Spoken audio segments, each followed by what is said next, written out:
que mientras logramos nuestro entendimiento, también nos damos cuenta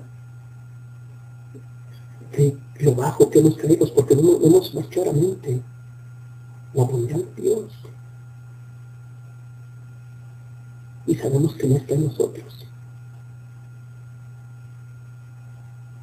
Estaba pensando eso acerca de esta noche y también esta mañana. Lo bajo que caigo y cómo fallo al tratar de practicar estas cosas de las que voy a hablar el día de hoy. Todos caemos, todos tropezamos. Dios pone frente a nosotros un ideal increíblemente alto, pero también pone frente a nosotros una cantidad infinita de gracia.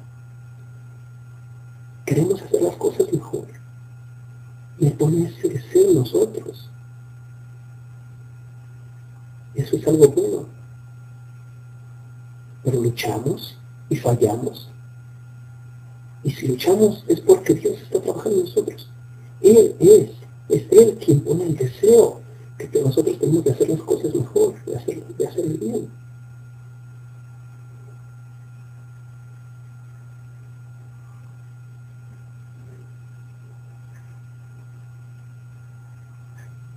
Pero no nos deja huérfanos, no nos abandona, ¿verdad? Manda al Espíritu Santo para que trabaje en nosotros, para que nos anime. No tenemos que estar solos, no estamos solos. Y cada vez que intentamos hacer las cosas mejor y tropezamos y caemos, es su obra en nosotros. Y el fracaso es parte de esta lucha. El fallar es parte de esta lucha, el tropezarnos es parte de esta lucha.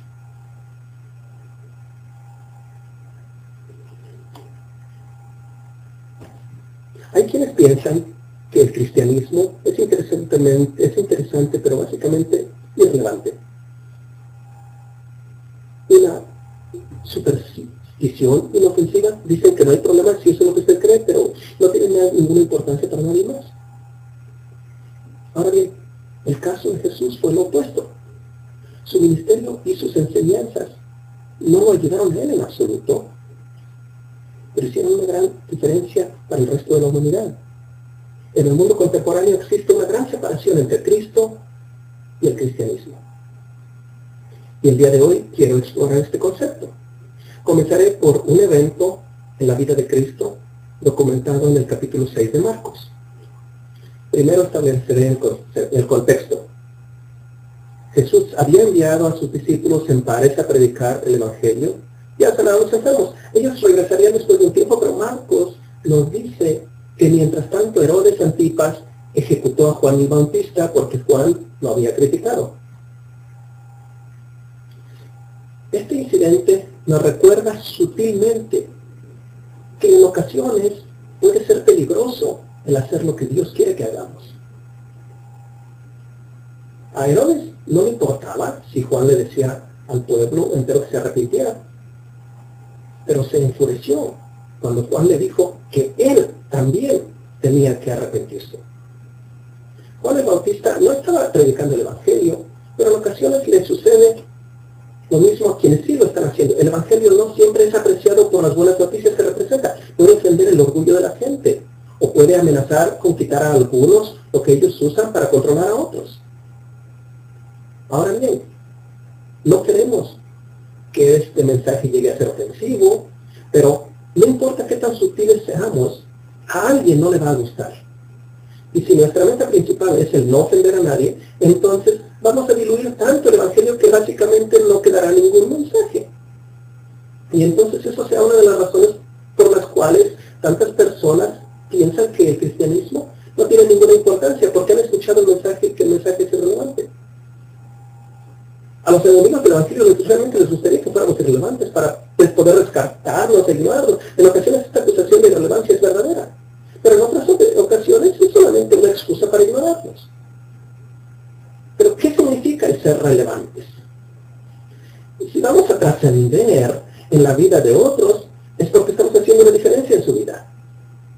Y en ocasiones, cuando alcanzamos a otros, tocamos algunos nervios sensibles. Si vamos a tener un impacto en las personas a nuestro alrededor, A alguien no le va a gustar.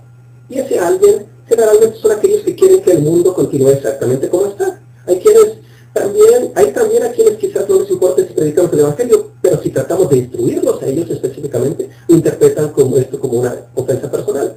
Leamos la historia, comenzando en Marcos 6, versículo 30. Los apóstoles se reunieron alrededor de Jesús y le reportaron lo que habían hecho y enseñado. Habían regresado de su viaje misionero e hicieron algunos reportes. Estaban muy emocionados por todo lo que había sucedido, pero tanta emoción conlleva un exceso de adrenalina. Y el cuerpo humano no está diseñado para permanecer acelerado por mucho tiempo. Así que, aunque estaban tan emocionados, Jesús sabía que necesitaban descansar para recuperarse. Versículo 31. Y como no tenían tiempo ni para comer, pues era tanta la gente que iba y venía, Jesús les dijo: vengan conmigo ustedes solos a un lugar tranquilo y descansen un poco. Así que después de tanta actividad, necesitamos descansar. Aun cuando, o quizás especialmente, cuando hay tantas personas moviéndose alrededor de nuestro, pidiendo que hagamos algo por ellos. No existe fin a las oportunidades para el ministerio. Siempre habrá necesidades que llenar y en ocasiones necesitamos sencillamente alejarnos un poco y responder. Quizás más tarde.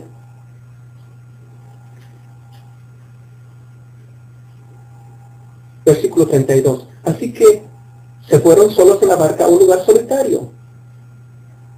A final de cuentas, era solamente en la barca donde encontraban privacidad. Versículo 33. Pero muchos de los que los vieron salir lo reconocieron y desde todos los poblados corrieron por tierra hasta allá y llegaron antes que ellos. No sé cómo se enteraron a dónde iba Jesús, pero de alguna manera se dieron cuenta y llegaron antes que él. Y versículo 34.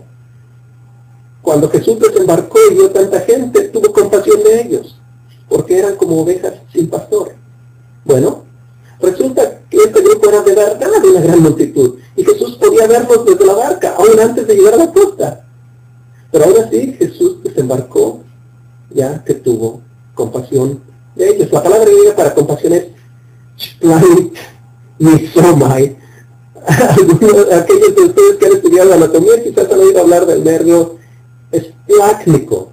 Esplácnico, el nervio que llega a nuestros intestinos. ¿Sí? ¿Alguien de ustedes sabe lo que significa? El nervio esplácnico. No sé por qué lo sé, quizás sea por todas las cirugías que he tenido, pero es el nervio que llega a nuestros intestinos. La palabra griega splagma significa intestinos, y el verbo griego para compasión está basado en esta palabra. Compasión es cuando usted ve algo que le tensa los músculos del estómago, que le quita el aliento. Usted tiene una sensación visceral de que debe hacer algo.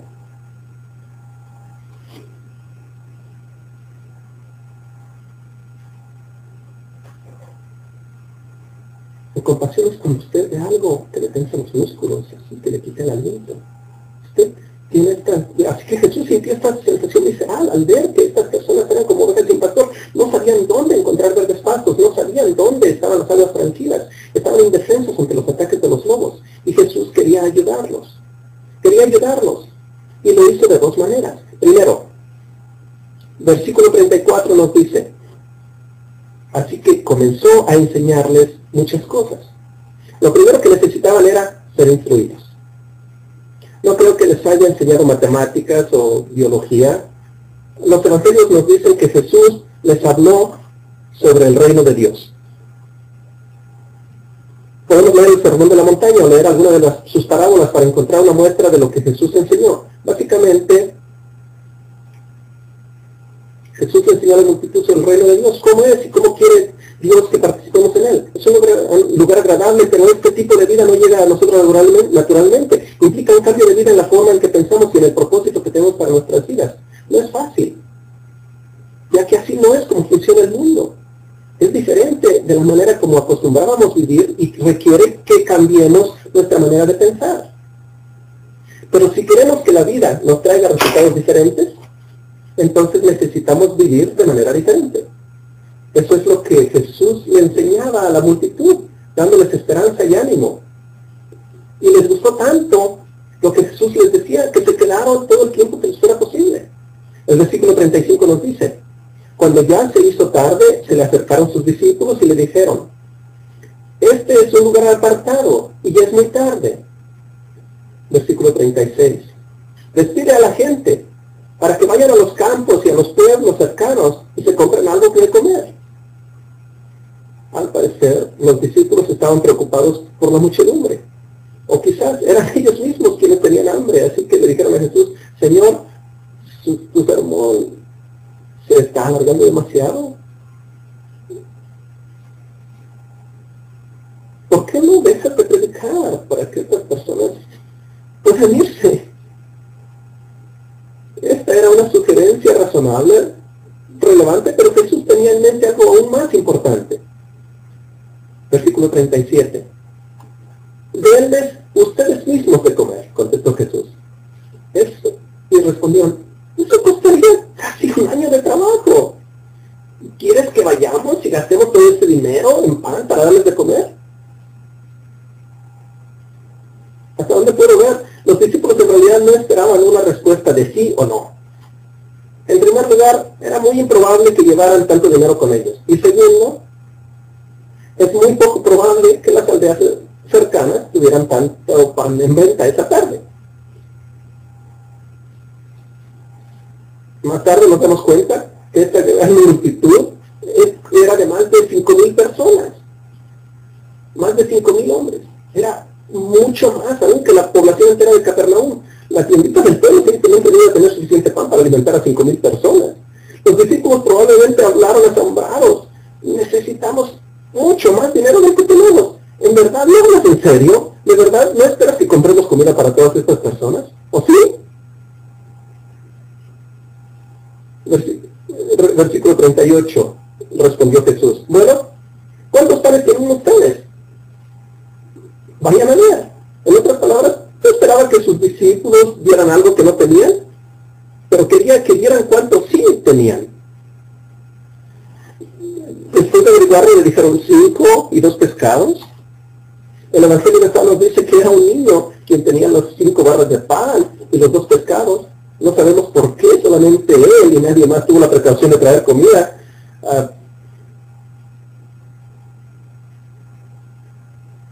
Quizás quería venderla. Quizás su mamá lo había mandado a comprar mandado y debía traer la comida a la casa. No sabemos por qué, pero de alguna manera los discípulos tomaron la comida y la trajeron a Jesús. Versículo 39. Entonces les mandó que hicieran que la gente se sentara por grupos sobre la hierba verde. Y conocen el resto de la historia. Los discípulos, los panes y los peces, todos comieron lo suficiente. Y sobraron 12 canastas llenas de comida. Es importante notar que hubo más que suficiente comida para alimentar a 5,000 hombres y quizás el número igual de mujeres y niños. Así que aquí vemos 2 maneras en las cuales Jesús tocó al mundo. Primero, les enseñó, y segundo, satisfizo sus necesidades físicas. Si usted no ha aprendido algo de este artículo, entonces le pido que aprenda por lo menos esto, ¿ves? Que podemos llegar al mundo de 2 maneras: a través de lo que decimos y por medio de lo que hacemos. Ahora quiero preguntarle, ¿cuántas de estas 5,000 personas se convirtieron y se unieron a la iglesia?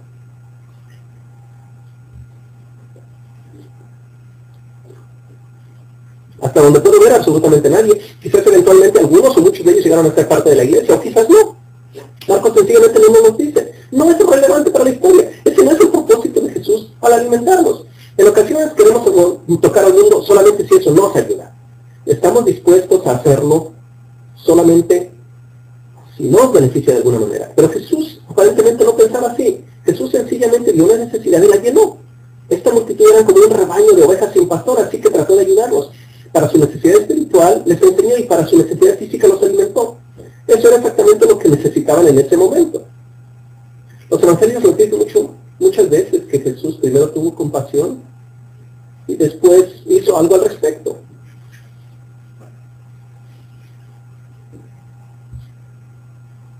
en ocasiones los sanó, en ocasiones los alimentó, en ocasiones les enseñó. Todas estas son las maneras en las cuales podemos tocar al mundo y ayudar a aquellos que lo necesitan. Jesús no nos pide que demos algo que no tenemos. No requerimos un título en teología para compartir con otros lo que sabemos sobre Jesús. Solo necesitamos compartir lo que sabemos. Y no tenemos que estudiar medicina para ayudar a otros en sus necesidades físicas. Pero sí podemos dar de acuerdo con lo que sí tenemos. En el libro de Hechos vemos cómo la iglesia primitiva continuó la obra en dos maneras.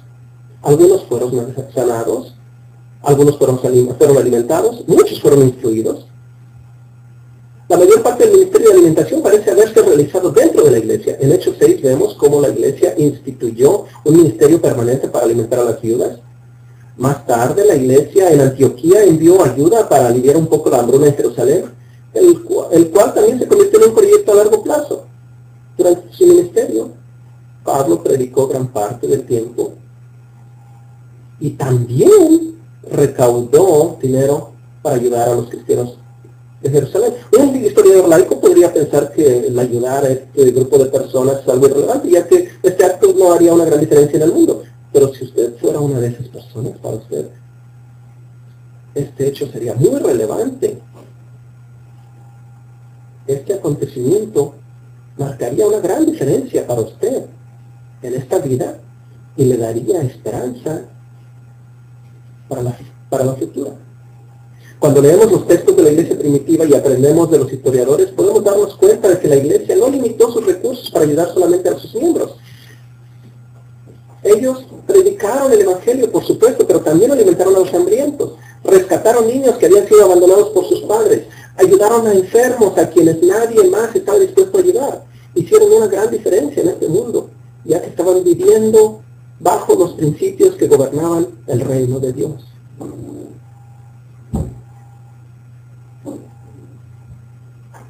Y la iglesia creció. La gente decía, estos cristianos parecen pensar que la vida tiene un propósito. De hecho, practican lo que predican, hacen el bien. Y eso me hace pensar que su mensaje sobre un mejor futuro es algo real. Dudo que los primeros cristianos estuvieran haciendo el bien simplemente como una estrategia para el crecimiento de la iglesia. No pensaban, arriesgaré mi vida cuidando de estas personas que padecen de esta peste bubónica para que crezca mi iglesia. Quizás no dieron para contarlo, pero mi iglesia quizás crezca. No creo que estas fueran sus motivaciones. Más bien creo que estaban motivados por el ejemplo de Jesús y arriesgaban sus vidas para ayudar a otros por medio de sus palabras y sus acciones. Muchos hoy en día piensan que el mensaje del cristianismo es irrelevante y quisieran que los cristianos sencillamente se callaran y se pusieran a trabajar. Está bien que alimentes a los pobres y que construyan los hospitales, pero no nos molestes con tus tonterías sobre la salvación y la vida eterna. Bueno, si no entienden el mensaje, entonces no nos debe sorprender el que piensen que es irrelevante. Pero lo que ellos no entienden es que el mensaje mismo es lo que nos inspira a hacer el bien. Los cristianos no estarían haciendo todas estas obras si no tuvieran un mensaje que los motivara. Cuando vemos lo que Jesús hizo por nosotros, eso nos anima a hacer algo por otros. O más bien, cuando hacemos el bien, es realmente Jesús en nosotros, trabajando por medio de nosotros. Aunque tú no lo creas, algunas personas en este mundo de hecho piensan en la próxima vida y el mensaje que traemos es realmente importante para ellos. A algunos les gustaría saber que la vida misma es relevante, que tiene un propósito, que existe el bien y el mal, que las relaciones humanas son importantes, que el amor no es solamente un accidente de la bioquímica cerebral. Así que cuando predicamos el Evangelio, estamos tocando al mundo de la manera que muchos necesitan. Estamos siendo relevantes, aun cuando no todos estén de acuerdo en que lo somos. Y cuando alimentamos a los pobres, sin importar si es en el Congo o en nuestra propia comunidad, estamos siendo relevantes. Somos relevantes no solamente para sus necesidades humanas apremiantes, sino también para sus necesidades eternas. Estamos mostrándoles el amor de Jesús, estamos ayudándoles a darles la esperanza de que aquel mundo mejor está por venir. También tenemos la esperanza de que podremos también hablarles un poco sobre Jesús. Pero el medio del asunto es que no necesitamos otros seres humanos por lo que podamos obtener de ellos, con la esperanza de que ellos se unan a nuestra iglesia. Más bien les ayudamos porque necesitan ayuda, hacemos el bien porque hacerlo es algo bueno, nos conmovemos, sentimos compasión por ellos, les enseñamos lo que podemos y los ayudamos en sus necesidades físicas cuando la oportunidad se presenta. Dejamos que Cristo lo haga en y por medio de nosotros.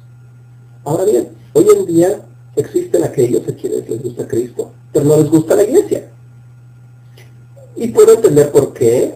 Jesús es perfecto, Él solo hace el bien. Y además, Él vivió en la tierra hace mucho tiempo y los seres humanos decidieron recordar solo las partes de sus mensajes que les convenía.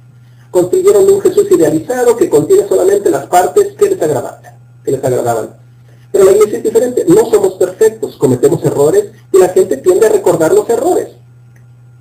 Pero la verdad es que la iglesia es el cuerpo de Cristo y aun cuando no somos perfectos, somos la forma en la cual Cristo está trabajando en el mundo hoy en día. No es posible tener a Jesús sin tener también a la iglesia, ya que la iglesia es parte de lo que Jesús es. Seamos honestos, estas son buenas noticias, ya que si Jesús estuviera trabajando solamente por medio de personas perfectas, entonces no estaría haciendo absolutamente nada, ya que las personas perfectas sencillamente no existen, pero Dios decide trabajar en y por medio de personas que les cometen errores, y esperemos que cometeremos menos errores y menos cada día mientras avancen nuestras vidas, pero el error más grande que podemos cometer es el dejar de luchar y de no hacer nada. Aprendemos por medio de nuestras acciones y también por medio de nuestros errores, y lo más importante que podemos aprender es el que mejoramos a seguir intentándolo. Esto significa que necesitamos ser pacientes. Quizás no veamos los resultados que queremos de inmediato, ya sea en nuestras vidas personales o de la iglesia como grupo. El mensaje y las buenas obras quizás no den frutos al instante, pero continuamos haciéndolos ya que tenemos compasión por otros y estamos tratando de ayudarlos de acuerdo a los recursos espirituales y físicos que Dios nos ha dado. Ahora bien, ¿qué tipo de resultados obtuvo Jesús? Bueno, en un incidente alimentó a una multitud y trataron de convertirlo en su rey. Pensaron, ahora sí que este es el tipo de líder que queremos, alguien que nos dé lo que queremos. Pero Jesús no quería ser rey solamente por los beneficios físicos que el pueblo pudiera obtener de él, así que se les escapó. Lo mismo sucede hoy en día.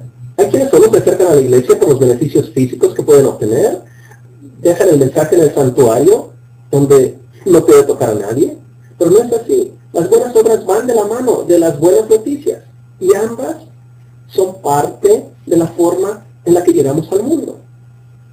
Lo podemos hacer como individuos, lo podemos hacer como iglesia, pero de ambas maneras no debemos ser irrelevantes en este mundo. Debemos vivir y compartir el Evangelio. Debemos tener el mensaje del Evangelio. Pero este mensaje también debe hacer una diferencia en la forma en la que vivimos. Debemos personificar la gracia de Jesucristo, quien vive en nosotros y trabaja por medio de nosotros. Debemos ser un buen ejemplo de dos maneras, por medio de la forma que nos tratamos los unos a los otros y de la forma en que tratamos a nuestro prójimo. Veamos otro pasaje que también nos dice cómo Jesús tocó al mundo. Mateo 9, comenzando en el versículo 35. Es uno de los resúmenes de declaración, una declaración general de lo que Jesús hizo durante su ministerio. Mateo escribe: Jesús recorría todos los pueblos y aldeas enseñando en las sinagogas, anunciando las buenas nuevas del reino y sanando toda enfermedad y toda dolencia. Aquí encontramos una vez más estas dos formas de ministerio: palabras y acciones. Ambas fueron importantes en el impacto que Jesús tuvo en este mundo. Las curaciones por sí mismas tuvieron un impacto a corto plazo en unas cuantas personas. Todas ellas murieron con el tiempo. Jesús también tuvo un impacto a largo plazo en el mundo, principalmente debido a lo que enseñó, pero también tenemos que reconocer que si las enseñanzas no transformaron nuestra conducta, entonces es entendible que otros consideren que este es un mensaje sin importancia. Si sus enseñanzas no cambian la forma como nos portamos, Y si las enseñanzas no hacen ninguna diferencia en nuestra vida, es entendible que la gente se pregunte si dicen la verdad respecto a las vidas siguientes. Ambas formas de ministerio van de la mano, ya que las dos son reflexiones de lo que es Jesús, del reino de Dios y de la vida de los hijos de Dios. Versículo 36. Al ver a las multitudes, tuvo compasión de ellas, porque estaban agobiadas y desamparadas, como ovejas sin pastor.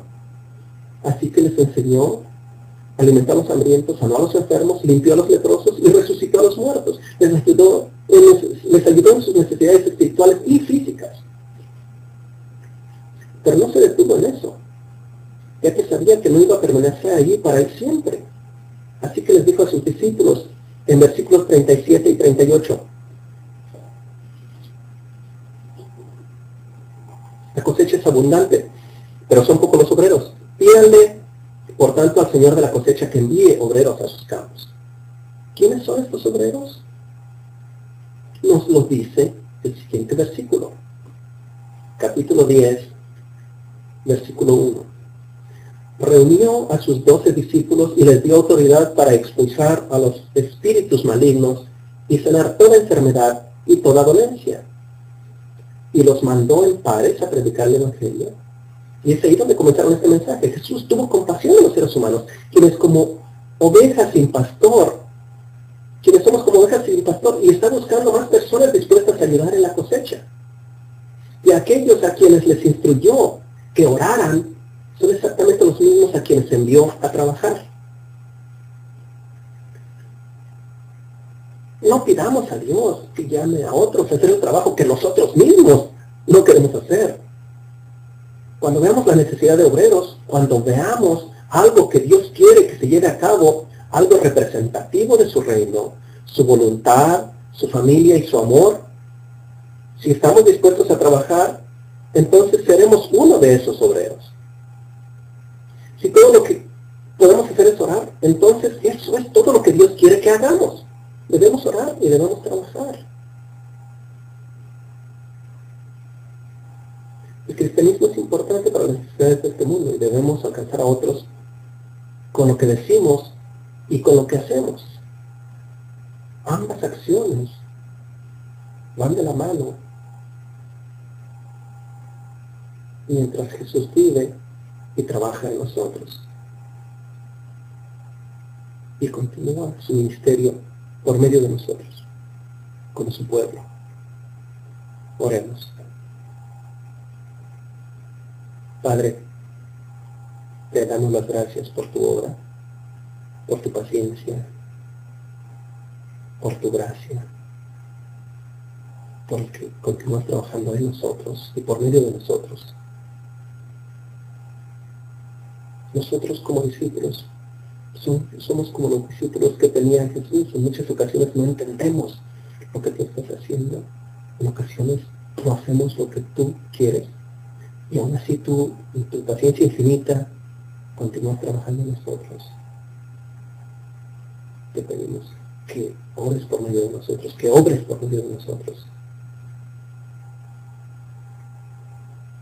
Sabemos que en ocasiones tú te sentiste cansado cuando estabas en esta tierra. Ayúdanos a hacer lo mejor que podamos, a dejar de usar excusas. Nos gustaría ser mejores representantes del reino de Dios en esta tierra, del reino de la bondad. Así que te pedimos que continúes trabajando en y por medio de nosotros, que cambies nuestras actitudes, que nos ayudes a hacer, porque muchas veces nos resistimos. Ayúdanos a vencer en nuestra rebeldía. Te agradecemos por todos aquellos que han obrado por nosotros. Y ayúdanos ahora a cultivar esas semillas que ellos plantaron. Continúa trabajando en nosotros. Te agradecemos tanto todo lo que haces por nosotros. En el nombre de Jesús. Amén.